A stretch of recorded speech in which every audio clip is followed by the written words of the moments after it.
He had not smiled in 5 years. Then his daughter whispered to the new lady, "Can you fix him?" Nobody at Hartwell House had ever tried. Not in 5 years of silence, not in 5 years of rooms that held their breath, of dinners abandoned too soon, of a child who had learned to soften her voice because her father's grief filled the house like a gathering storm. Until Miss Perpetua Voss arrived. She came with muddy boots, 3 trunks of books, and a complete refusal to make herself smaller for anyone. She was not meant to stay, a replacement, a second choice. The governess hired in haste after the last one fled the Duke's silence before a fortnight had passed.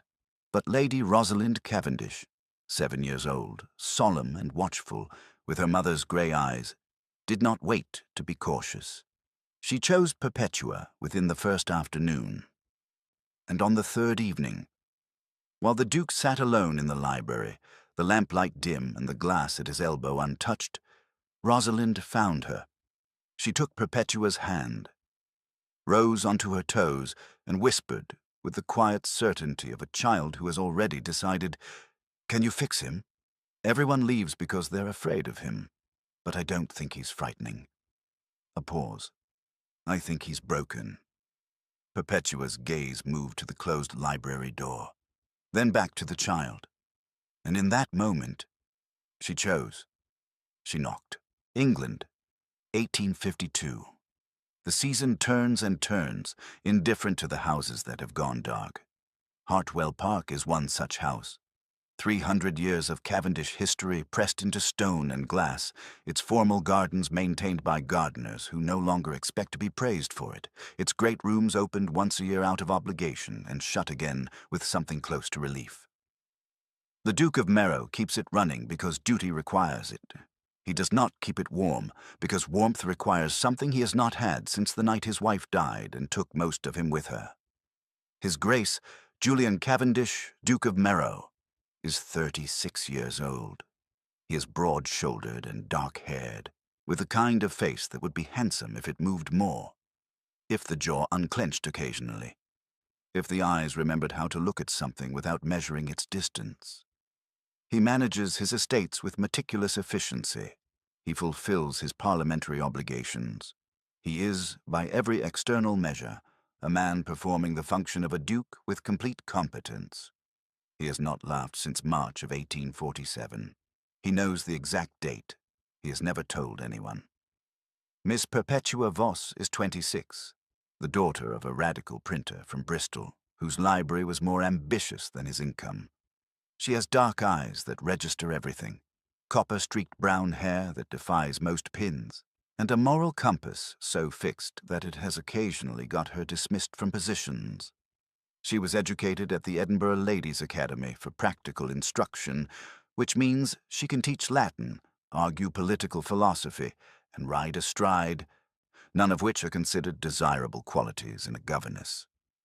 She takes the position at Hartwell because Rosalind's letter, written in a 7-year-old's careful hand and slipped inside the agency envelope by means Perpetua never fully established, contained this single line: "I am very good at lessons, but I have nobody to talk to properly. My father tries, but he is very far away, even when he is in the same room." Perpetua packed her trunks within the hour. She had no idea she was walking into a house that was holding its breath, waiting for someone brave enough to make it exhale. Perpetua arrived at Hartwell Park in rain. This seemed appropriate. The house itself appeared to be made of grey. Grey stone, grey sky, grey gravel drive darkened to near black by the downpour. Even the roses along the east wall, which were presumably pink in better weather, had retreated into something the colour of old tea. The housekeeper, a Mrs. Dunmore of formidable posture and cautious eyes, received her at the servants' entrance with an expression that said she had received 4 governesses this way in the past 2 years, and was not yet convinced a 5th would fare differently. "The Duke does not keep late hours," Mrs. Dunmore said, guiding Perpetua through stone corridors that smelled of beeswax and something older, something like grief preserved in formaldehyde. "He takes breakfast at 7, alone. Dinner at 8, sometimes with Lady Rosalind if her lessons are satisfactory. He does not require conversation. What does he require? Perpetua asked. Mrs. Dunmore paused at a staircase. The pause was eloquent. Quiet, Miss Voss. He requires very thorough quiet. Lady Rosalind was waiting in the schoolroom on the second floor, sitting at a table with her hands folded, wearing the expression of someone who has been told not to be too eager and is doing their absolute best. She was small for 7, with the particular stillness of children who have spent considerable time in adult rooms. Her grey eyes moved from Mrs. Dunmore to Perpetua with swift, assessing intelligence. "You have ink on your left hand," Rosalind said. Miss Hartley never had ink on her hands. She smelled of lavender, and she cried on her 4th day.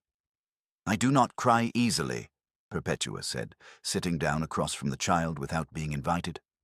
"And the ink is from an argument I was having with a letter. The letter was wrong. I was correcting it." Rosalind looked at her for a very long time. "What was the letter wrong about?" "The proper education of women," Perpetua said. "Do you have opinions on the subject?" The child's expression did something extraordinary. It opened. "I have several," said Rosalind. "Nobody has asked before." From somewhere below, a door closed, heavy, deliberate. The sound of a man moving through his own house like a guest who has not yet decided whether to stay. Rosalind heard it too. Her eyes went to the ceiling, then back to Perpetua, carrying a question she was not yet ready to ask aloud. She was not supposed to be in the library. Mrs. Dunmore had been very clear on this point. The library was His Grace's domain from 9 in the evening onwards, and His Grace valued his solitude with the intensity of a man who had converted it from necessity into religion. Governesses used the schoolroom library. Full stop. But the schoolroom library did not contain Locke's second treatise, and Perpetua needed Locke's second treatise to properly construct tomorrow's lesson on natural rights, which Rosalind had requested after Perpetua mentioned that women had been arguing for them since before either of them was born. So at 9:30, with a candle and complete absence of guilt, Perpetua walked into the library. The Duke was already there. He stood at the far window with his back to the room in shirt sleeves, without his coat, his hands braced against the window frame as though he were holding the glass in place by force of will. The fire had burned low. The port at his elbow was untouched. He was staring into the darkness of the garden with the focused attention of a man watching something that nobody else could see. Perpetua should have retreated. She took 3 more steps toward the bookshelves instead, because Locke was in the 3rd row from the left, and she could see the spine from here. He heard her. Julian Cavendish turned with the speed of a man accustomed to a house where nothing moved after dark without permission. His eyes, which were dark and deep-set and currently carrying the particular emptiness of someone interrupted in the middle of their own absence, fixed on her with an expression that cycled through surprise, displeasure, and something she could not quite read before settling into cool authority. "You are the new governess," he said. Not a question. "I am," Perpetua said. "I apologize for the intrusion. I need Locke. I'll be out of your way within 2 minutes." She crossed to the shelf and extracted the volume with efficient calm. She was turning to leave when he spoke again. "Locke," the Duke said, "for a 7-year-old.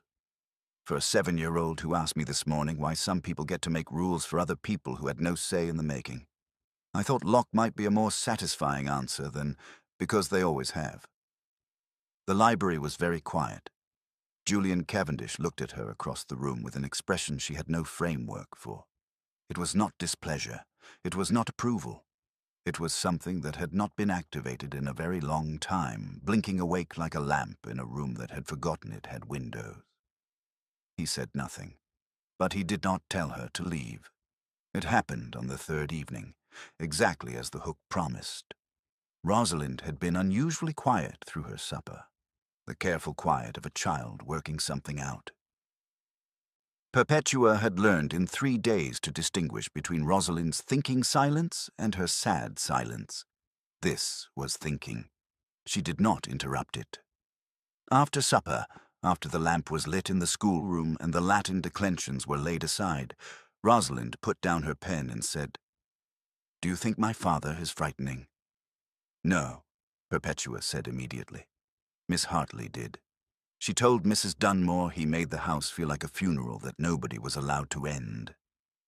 Perpetua was quiet for a moment, choosing her words the way one chooses a path across uncertain ground.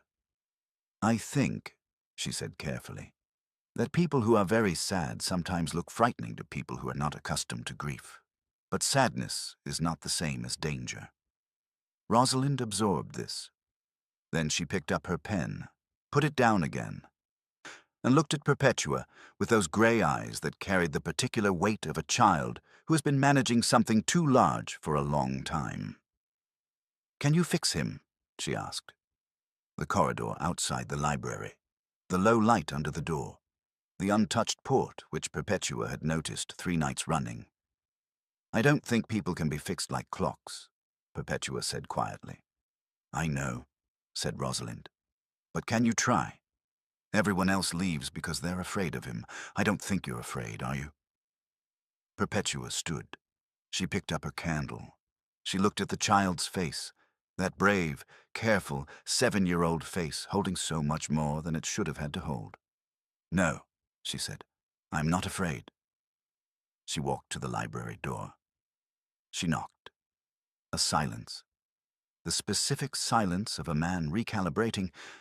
Then, low and measured and entirely unprepared for her, "Come in." Rosalind, in the schoolroom down the corridor, pressed her hands together and waited. The Duke was at his desk, a letter open before him, and he did not look like a man receiving a visitor. He looked like a man who had been sitting in the dark so long he had forgotten other people existed. He looked up when she entered. His expression arranged itself into something formal. "Miss Voss, is something wrong with Rosalind?" "Nothing is wrong with Rosalind," Perpetua said. She did not sit. She stood in the middle of the room with her candle and looked at him with the direct, undeflected attention that had, she was aware, made several people deeply uncomfortable in the past. "Rosalind is the most impressive 7-year-old I have ever taught. She is curious and precise, and she has been managing far more than a child her age should be required to manage. That is what I wanted to speak to you about." Julian Cavendish put down his pen. The movement was careful, deliberate, the action of a man giving his full attention to something because he has decided it deserves it and is not yet sure he is glad about that decision. "Say what you came to say, Miss Voss." "Your daughter is worried about you," Perpetua said. "Not in the way children worry about scraped knees or broken toys. In the way that a child worries when she senses that something important in the world is wrong, and nobody will tell her so. She watches the door every evening. She counts how many minutes you spend at dinner.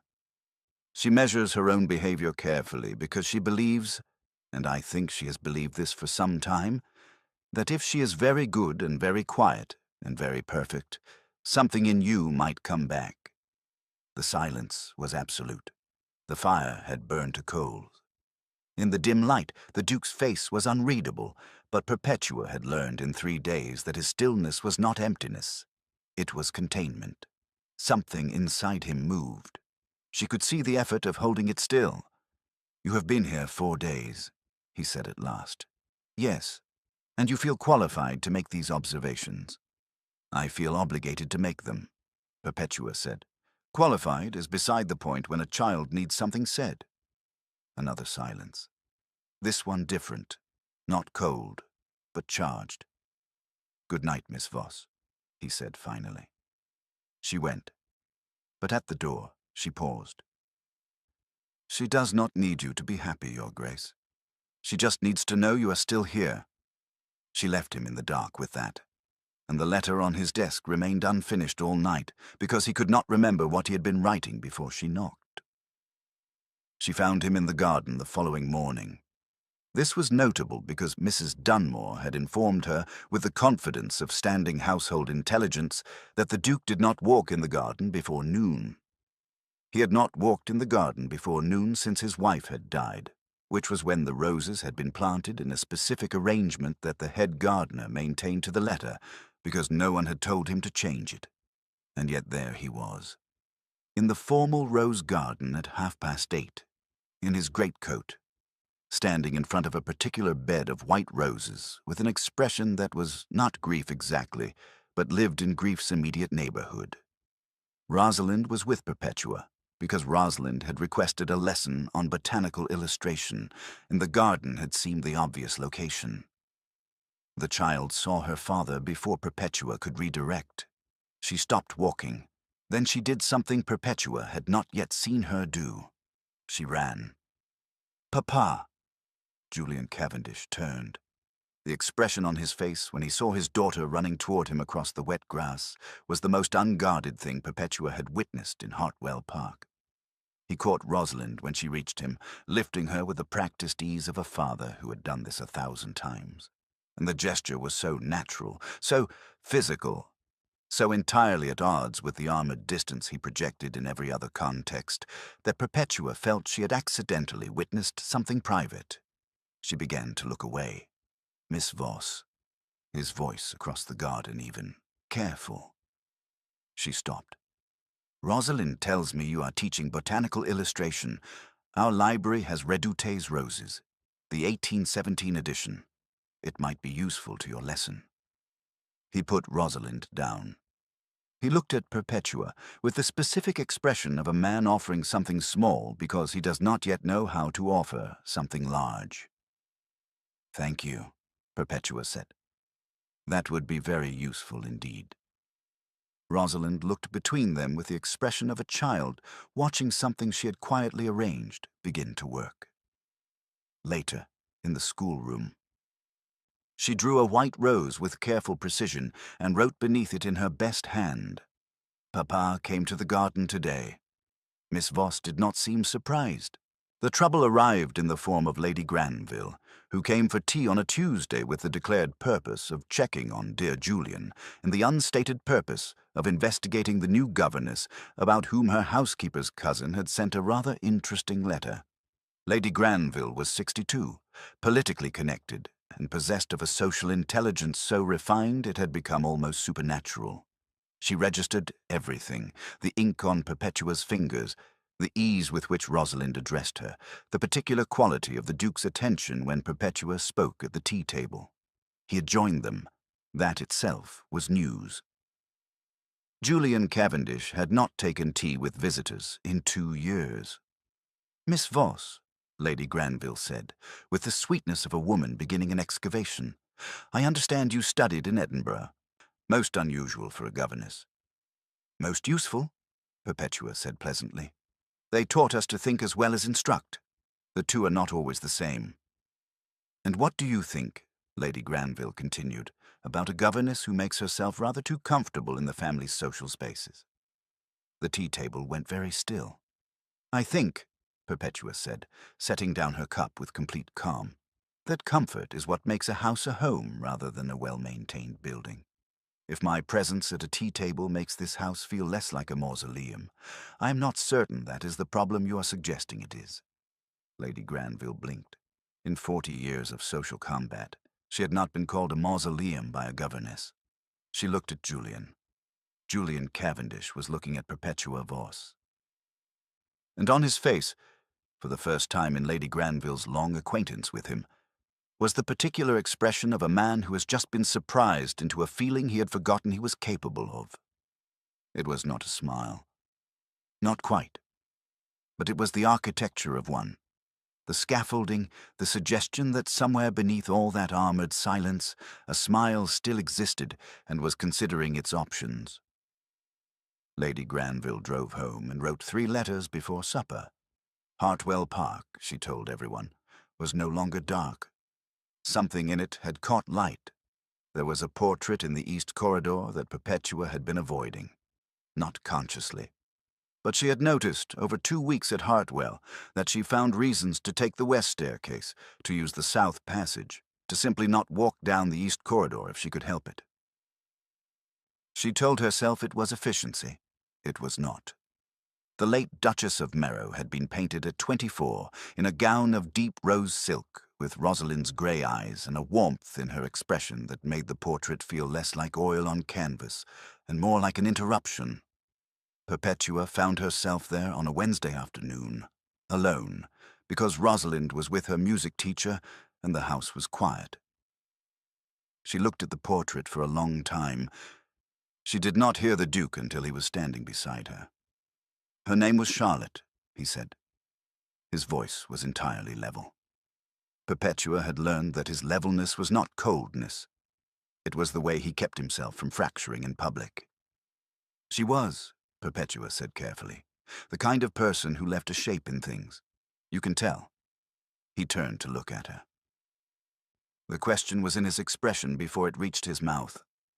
The garden, Perpetua said, the way the roses are arranged. The books in Rosalind's room. Someone chose them with great attention. The way your daughter smiles, which is exactly like the woman in this painting. The shape Charlotte left in things is still here. That is not a small thing. Julian looked back at the portrait. The line of his jaw was rigid. She could see him working to hold something in place.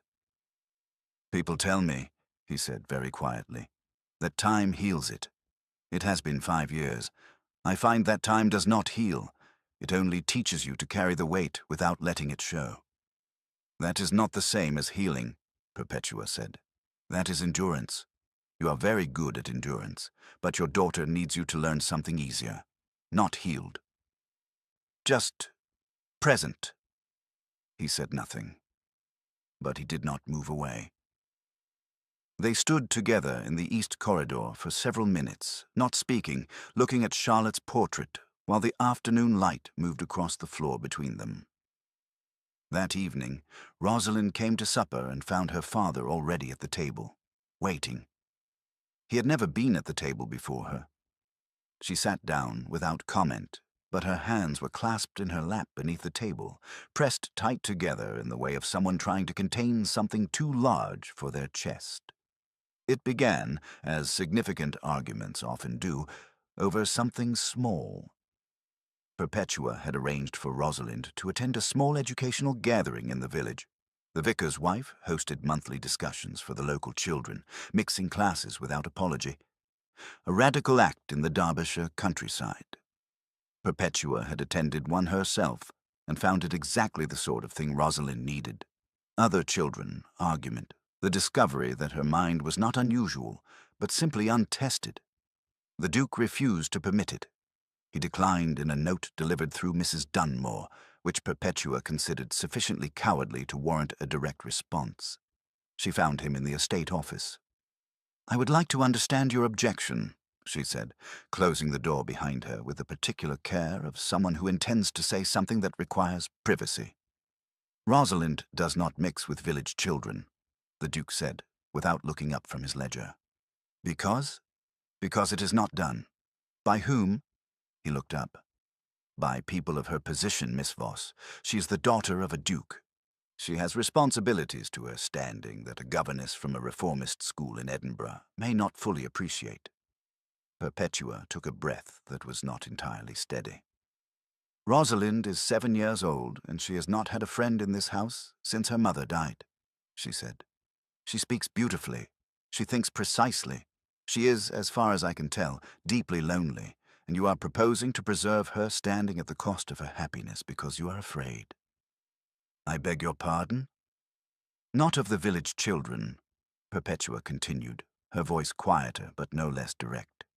"You are afraid that if she goes out into the world, she might find things to love in it, and if she loves things in it, she might lose them, and you cannot bear, Your Grace, to watch your daughter learn what loss feels like, because you know exactly how long the lesson lasts."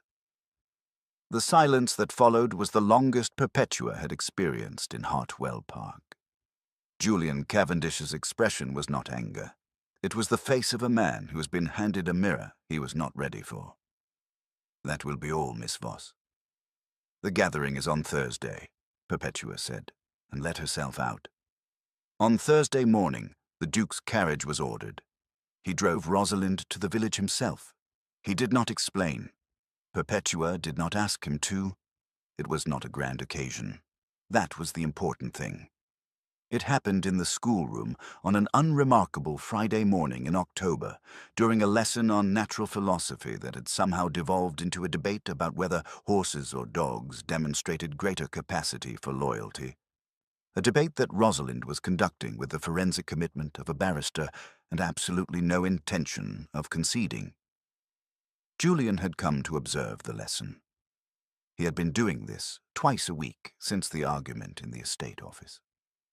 He sat in the chair by the window, slightly removed in the particular position of a man who is not yet certain of his welcome but has decided to risk it.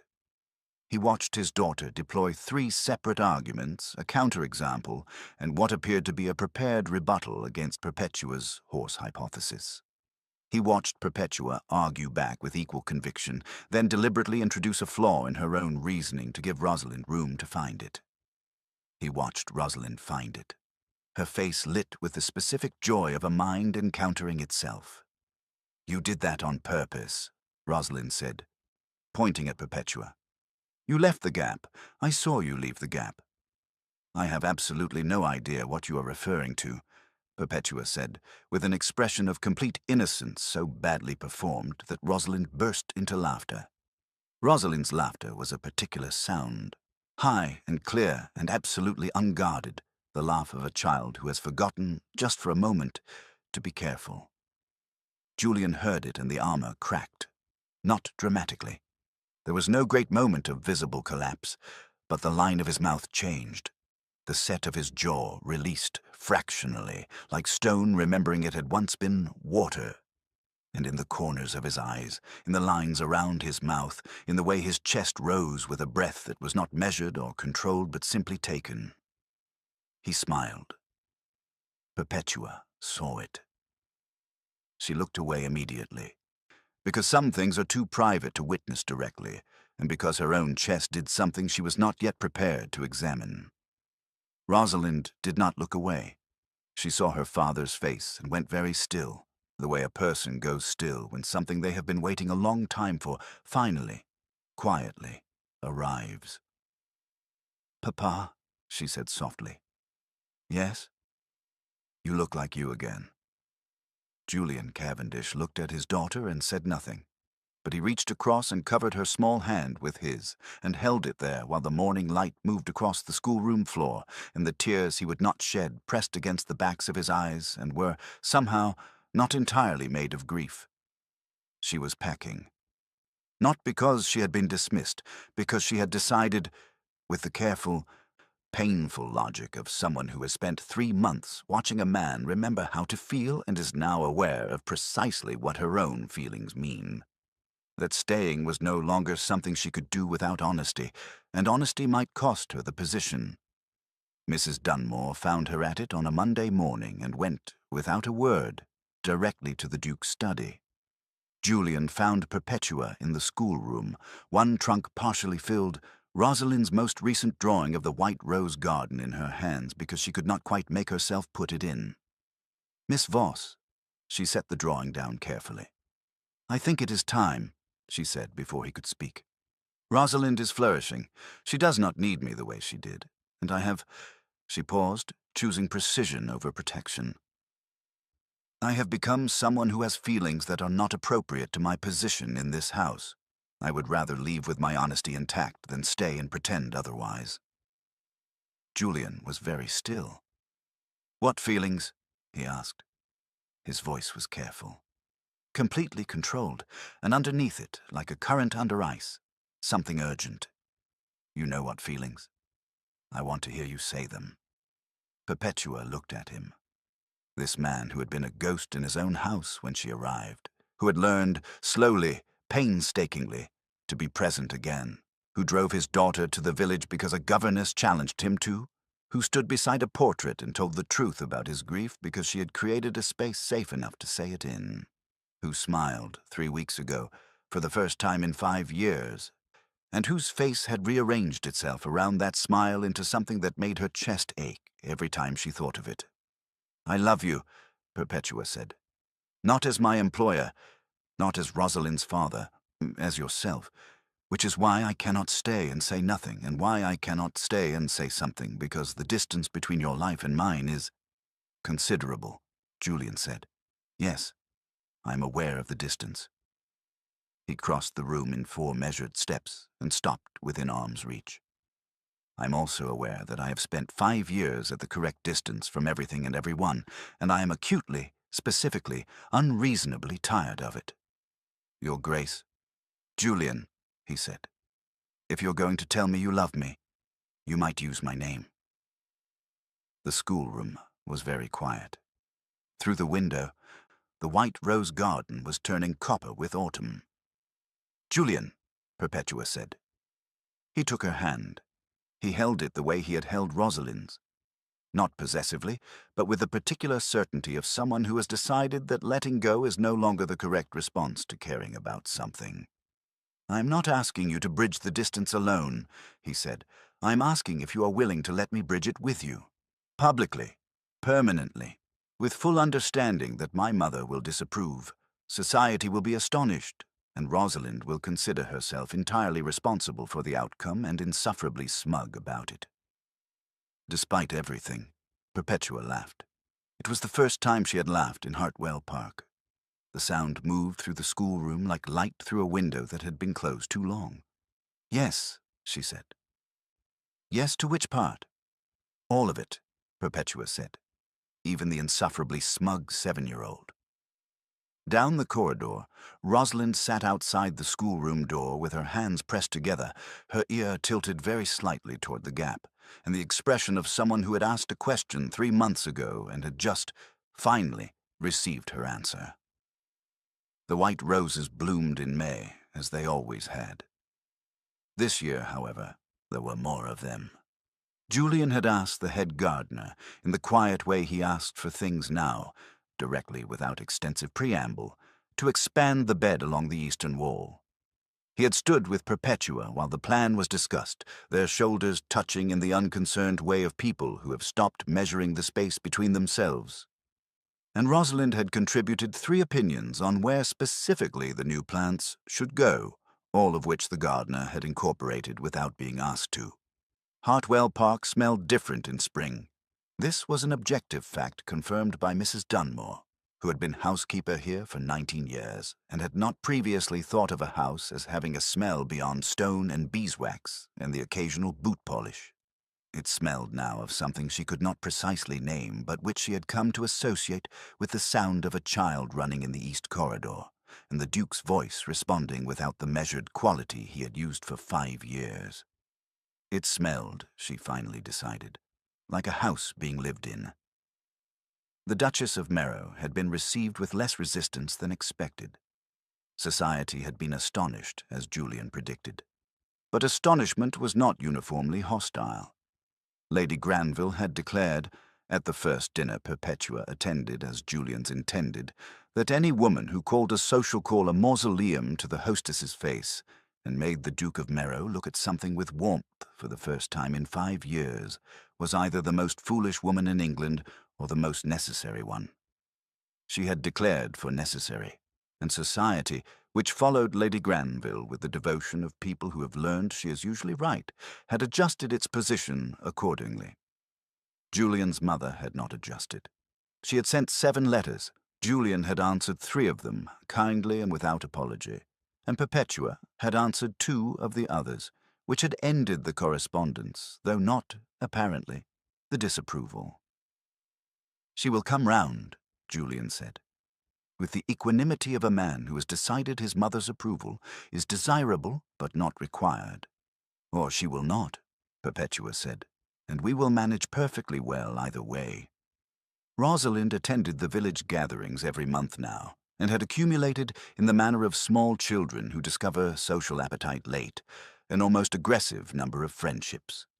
She had also developed opinions on estate management, parliamentary procedure, and the proper cultivation of roses that she delivered to her father with the confidence of someone who has been told her thoughts matter and has decided to take that at face value. Julian listened to all of them. Sometimes he disagreed. He said so directly, and Rosalind argued back, and Perpetua watched this exchange across the dinner table with the particular satisfaction of someone who has witnessed two people learn to be fully present with each other. On an evening in late May, with the long light of spring turning the garden gold, Julian found Perpetua at the window of the library. Her library now, in the sense that she had reorganized 3 shelves, and he had not objected, watching Rosalind in the garden below with the village vicar's daughter, engaged in some project involving a great deal of mud and what appeared to be architectural ambition. He stood beside her. They watched together. "She is going to be extraordinary," Perpetua said. "She already is," Julian said. "She has been since she was born. I was not always present enough to notice. You are now. I am now." He turned to look at her, and his face in the evening light was the face of a man who has come back from somewhere very far away and found the journey was worth the distance. "That is your doing." "It is Rosalind's doing," Perpetua said. "She asked the right question." Julian smiled. He smiled the way he had been smiling for 11 months now. Not cautiously, not briefly, not with the self-conscious quality of a man who has forgotten how to use a muscle and is still relearning the motion.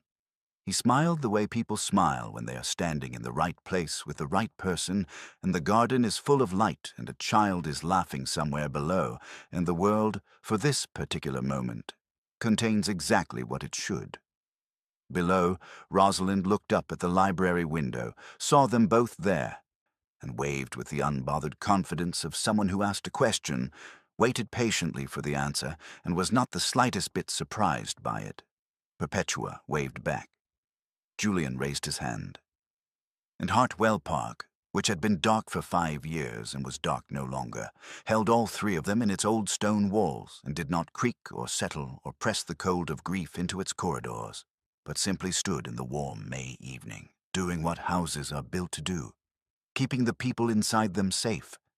If this story reached you, if you have ever been the one who knocked on a closed door, or the one sitting in the dark hoping someone would, leave your thoughts below.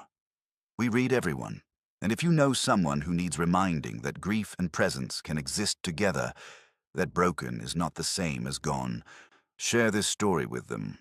Subscribe for a new story every week. The next door's already waiting to be knocked on.